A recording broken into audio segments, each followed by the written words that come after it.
గోల్కొండ మన రాష్ట్రం మన TV. Please subscribe Golconda TV. For more updates bell button పై క్లిక్ చేయండి.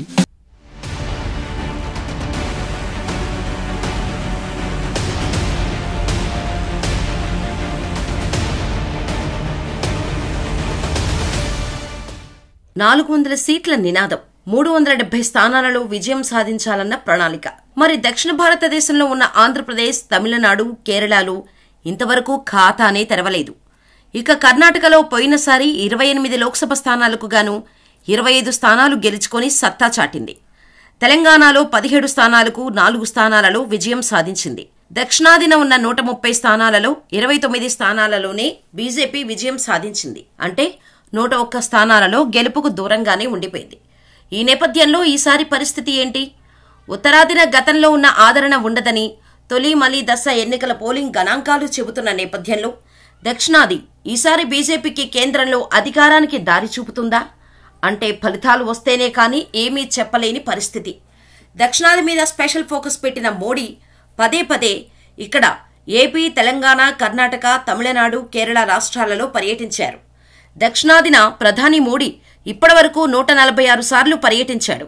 అందులో 64 అధికారిక కార్యక్రమాలు కాగా 56 పర్యటనలు పార్టీ తరపున నిర్వహించినవి.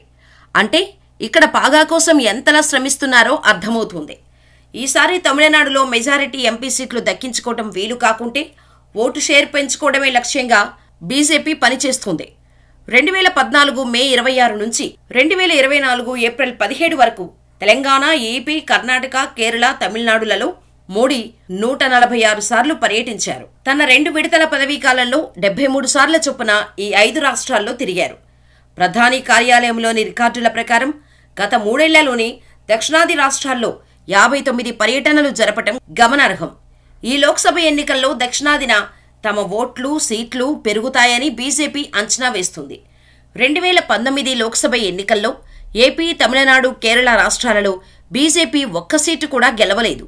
గత ఎన్నికల్లో ఏపీలో బీజేపీకి 0.97%, కేరళలో 12%, తమిళనాడులో 3.6% ఓట్లు వచ్చాయి.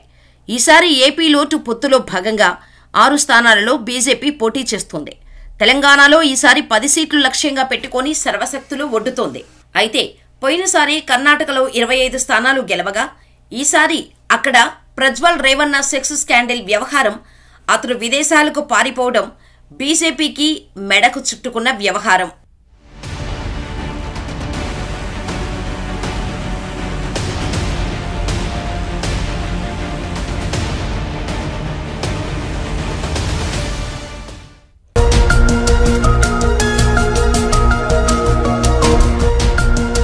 సత్యాలు చెప్పడానికి సాహసం కావాలి.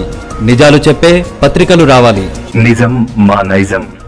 మెట్రో పక్క తెలంగాణ దినపత్రిక.